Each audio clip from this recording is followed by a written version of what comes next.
السلام علیکم ورحمۃ اللہ وبرکاتہ۔ ایک ساتھی نے سوال کیا کہ اگر شوہر اپنی بیوی کے پستان منہ میں لے تو منہ میں لینا کیسا ہے؟ تو یاد رکھیں، اگر شوہر نے اپنی بیوی کا پستان منہ میں لیا ہے تو یہ منہ میں لینا جائز ہے، لیکن اگر اس کا دودھ نکلتا ہے تو اس دودھ کو نگلنا نہیں ہے۔ اگر کسی نے اتنا اس کو چوسا کہ اس کے منہ میں دودھ آ گیا تو اس کو منہ سے تھوک دے اور کلی کر لے، اپنے حلق سے اترنے نہ دے۔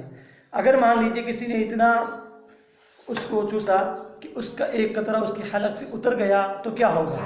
تو یاد رکھیں، اس طریقے سے بیوی حرام نہیں ہوگی۔ البتہ یہ دودھ پینا حرام ہے، دودھ پینا جائز نہیں ہے، دودھ پینا حرام ہے۔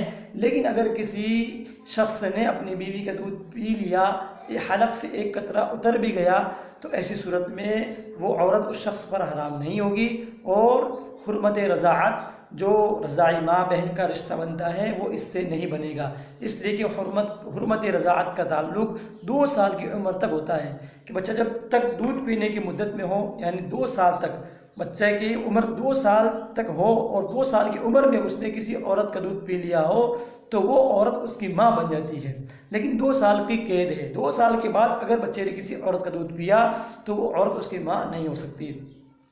تو جس شوہر نے اپنی بیوی کی پستان چومتے وقت اس کا دودھ اس کے حلق سے اتر جائے تو وہ پینا تو حرام ہے، لیکن اس سے اس کے نکاح پر کوئی اثر نہیں پڑے گا، نکاح اس کا بدستور قائم رہے گا۔ البتہ عورت کا دودھ پینا مرد کے لیے حرام ہے، اور اگر دودھ منہ میں آ جائے تو اس کو تھوک دینا چاہیے اور کلی کر لینی چاہیے۔